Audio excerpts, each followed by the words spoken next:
Hi, I'm Emily from a small town in Texas. Please like and subscribe. Ever since I was practically a baby, I dreamed of having a pony. I had pony dolls and drew pictures of ponies and watched as many movies and TV shows about ponies as I could. Mama, look at that beautiful pony. Look at the pretty outfit on the lady riding the pony. My older sister Trish didn't share my love for ponies at all, and my parents weren't very enthusiastic about getting me one either. But we have so much space. I promise I'll never ride it too far. Emily, you're too little. Besides, horses are very expensive, and riding can be dangerous. Your mom's right. Why can't you be interested in playing with your dolls like your sister? Our house was away from the city, and it had a big yard, and even an old barn which could be used as a stable. It was the perfect place to keep a pony, but they just wouldn't let me. Even though I was a couple of years younger than my sister, our birthdays were on the same day of the year. It was so irritating because I wanted to have a birthday of my own, but it always felt more like her birthday instead of mine. I guess because she'd been around longer. Happy birthday, Trish! Oh, and you too, Emily. Every year for our birthdays, Trish would ask for something frivolous like a makeup kit or a new phone, and she always got what she wanted, even if she was too young for it. Thanks, guys. My iPhone's amazing. Let's all pose so we can take a selfie. Wow, look at all those great photo filters it has. But I only ever wished for one thing, a pony. You gave me a makeup kit? This is what Trish wanted. I asked for a pony. My 8th birthday and Trish's 10th should have been the best day of my life, but my parents found a way to make sure it wasn't. Oh my goodness, it's a pony. You finally got me a pony. Oh, thank you, thank you. Now, hold on there. This horse is for both of you girls. Trish will take riding lessons first, and then you can have your turn when you're older, Emily.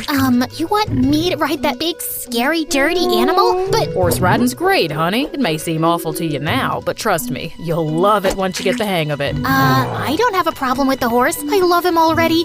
Just tell me, when's my turn? While Trish takes riding lessons, you need to care for the horse so you learn how to be responsible because you're so little. So maybe in a year or two. In a year or two? That's so unfair. Trish didn't even want a horse, and she gets to start riding right away? I felt like Cinderella, cleaning up and preparing the feed for the horses for more than a year while my sister rode around like a snooty little princess. Trish actually got pretty good at it, and after her first year of riding, she started entering into competitions, and I still hadn't gotten my turn. I was so tired of this. So one night, I decided to take things into my own hands. I snuck out late and saddled the horse, then climbed onto it. Giddy up, let's go! Yay! But no sooner had I made one lap around the yard that Trish ran out in front of us. What are you doing, Emily? You have no training, you'll hurt yourself. Whoa, horsey, calm down, boy. But the horse was really agitated, and he reared up and threw me off. Trish let out a shrill scream, and my parents came running out. What's going on here? I looked up at Trish, my eyes pleading with her to side with me and pretend like she was the one who'd taken out the horse for a ride. But of course, she did not. Are you crazy? You shouldn't have been riding without taking lessons first. It's dangerous. You were out here riding, Emily? You could have been badly hurt. How could you sneak out like that behind our backs? If you had let me take lessons in the first place, I wouldn't have had to sneak out. You're clearly still not responsible enough to start riding. What? What are you saying? I'm saying we should wait at least another year for your lessons. No, you're the worst. I'm not gonna be my sister's maid forever while she gets to live my dream. You don't have a say here. You're still a child. She was right. I had no say, and my tantrums went ignored. Even though I wasn't allowed to ride, I still loved that horse, so I kept taking care of it and watching my sister from behind the scenes, competing in rodeos and winning big, shiny trophies and medals. One day, before one of Trish's rodeo competitions, I was brushing down the horse and singing to it when suddenly this boy, who was one of the competitors, started playing along with his guitar. I was a little embarrassed, but it was magical at the same time. Hey, I'm Josh. I hope it's okay that I just started playing. Your singing was really pretty and I just couldn't help myself. No, it was perfect. Usually horses are my only audience, but I liked having someone else to sing to. He was a couple of years older than me, but that didn't matter. I could feel the connection between us. It was like electricity. If you want, I can teach you to play guitar. Oh, that would be wonderful, but I couldn't ask you to do that. I'm sure you're very busy. You didn't ask. I offered. Besides, you tend to meet the same people a lot on the rodeo circuit, and I'd like to look forward to meeting you in each new city. Spending time with Josh and learning to play guitar was so much fun. I almost didn't even mind my parents ignoring me or being my sister's servant anymore. Well, I did, but not as much. When I was 15, we went to a huge rodeo in Nashville. I'd never seen such big, beautiful stages and sparkly costumes in my life. But it all turned out to be a bit overwhelming for Trish's horse. While she was doing a rehearsed routine during the opening ceremony, the bright lights flashed right in her horse's eyes and blinded it, and the loud voices over the stadium speakers frightened it even more. It started to panic and act up. Watching from the sidelines, I suddenly had an idea. I grabbed a mic and rushed out onto the arena. Emily, get back. It's too dangerous. What are you doing? Emily, you'll spook the horse more and get Trish hurt. I started singing a country song I'd written myself, and the whole audience went silent with breathless anticipation. The horse almost immediately started calming down at my voice, as if he was entranced by it. And when the song ended, the audience erupted into cheers and applause. I was requested to sing another song, and everyone loved it. After the rodeo was over, a man in a suit approached me. Hi, Emily. I'm a big record executive here in Nashville,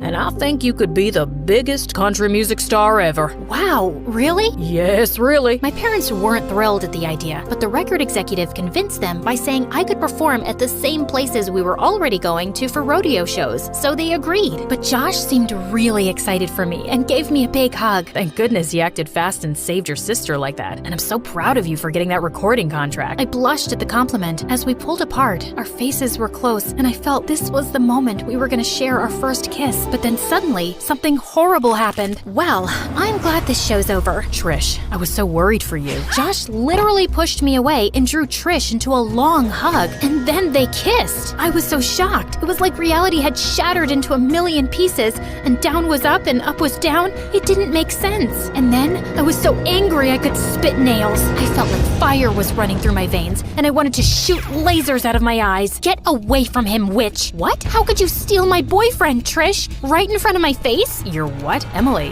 when did I ever say I was your boyfriend? You implied it. I mean, I think you did. There's clearly a connection between us. There's clearly been some confusion, but I don't want to get in the middle of sisters. I don't think I can be around either of you. I'm sorry. Josh, wait! I hope you can both work things out. Goodbye. As Josh left, I turned furiously to Trish. Haven't you stolen enough from me already? Did you have to take him too? She just gaped at me like a fish, like I was the one who'd done something wrong. I cried all that night, and I refused to talk to Trish for months. Fortunately, singing and writing songs kept me so busy that I didn't have time to keep dwelling on how Trish had betrayed me, and I poured most of my anger and hurt into my lyrics. I recorded my first album, and when it was released, it debuted at the top of the charts. I was famous overnight. My face was all over billboards, and people were always stopping me in public to get my autograph. I even started a vlog on social media and instantly got millions of followers. By the time I was 16, I was world famous and had more money than my parents ever had. So I decided to move out on my own. My parents tried to stop me. I forbid you to move out. You are still a child and too little? You've been telling me that my entire life, and it's never been true. I am not too little. I've achieved big things and have even bigger dreams. I have my own money now, and I'm gonna live my own life exactly the way I want. As long as you are still legally a minor, you're living under our roof, under our rules. That's what he thought. By that time, I had my own agent, manager, and legal team. They helped me get legally emancipated. I bought my own house, and I finally had a beautiful horse for myself. I paid for my own lessons and even rode the horse during some of my live concerts. Months later, my latest concert tour brought me back to my hometown. After performing on opening night, I walked out of the venue's back entrance to find a girl crying in the alley. It was Trish. Trish, what are you doing here? Emily, I wasn't expecting to run into you. Strange, because if you didn't want to run into me, you shouldn't have come to my concert? And why are you crying? Not that I care, I'm just curious. I came because I wanted to see you perform, but seeing you on the stage and living out your dreams just made me a bit sad. Mom and Dad are making me go out on the rodeo circuit again. What an ungrateful diva. She'd gotten everything she wanted, plus everything I wanted. So why are you complaining? I had to go find another dream because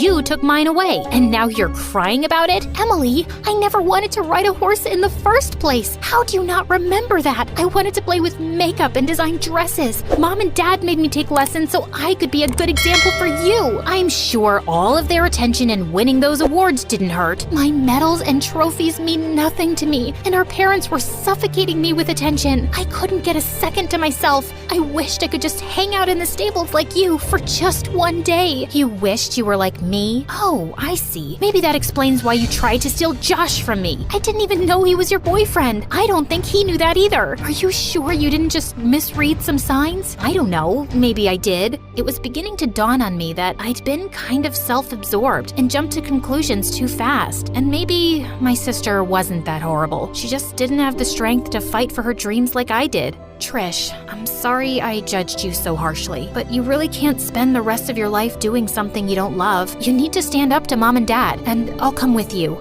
My parents were shocked to see me, and even more surprised when I told them Trish wouldn't be competing in rodeos anymore. That's not your decision, Emily. You're right, it's not. It's Trish's decision. And you're not being good parents by keeping your kids away from their dreams. You already drove one daughter away. Do you want to drive Trish out of your lives too by being so bullheaded? For the first time in my life, my parents were speechless and were actually listening to what I had to say. We thought we were doing the best for both of you. You were always on the smaller side, and I was terrified to let you go for something risky like horse riding. And Trish was so good at it. We thought she'd be more successful than she would be at fashion. I can see that we were wrong, and we're sorry. It's okay, Dad.